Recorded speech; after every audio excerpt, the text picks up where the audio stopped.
Hi, what's for dinner tonight? It's Indian food. I am making spicy okra, also known as Bhindi Masala.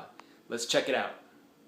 I've also got the main ingredient, which is the okra, and this is how I've cut it. Actually pretty large, just kind of sliced it in half for most of them. And what I try to do is I kind of match the shape and the size of the onion with whatever dish I'm cooking. So these okra are kind of a little bit long and skinny, and trying to make the onions about the same shape. And so this dish is oil-free, and so one of the challenges with oil-free is things can stick, and okra especially is a little bit sticky. So what I do first is in a dry pan, just on a low heat, I will basically roast the okra to some degree. And after that's been roasting for a while, then I'll incorporate all of these other ingredients. You could also bake the okra.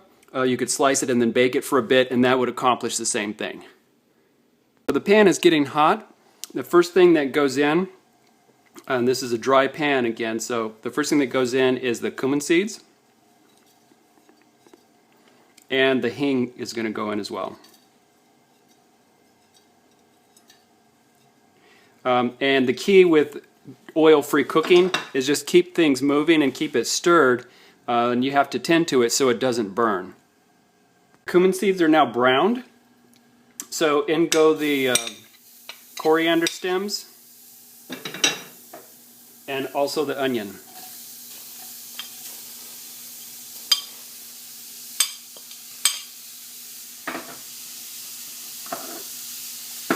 As well as the ginger garlic paste. This will get stirred up and cooked down just a little bit, and then the okra will go in.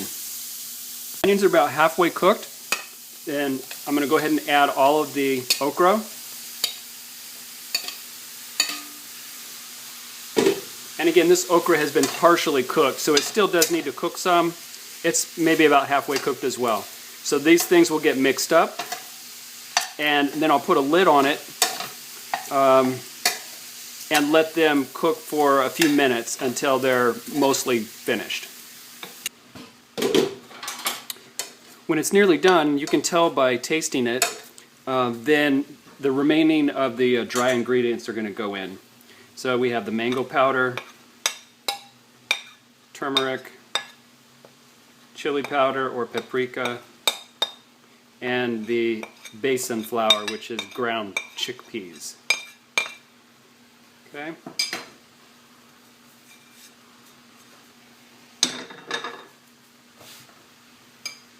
And this gets stirred up.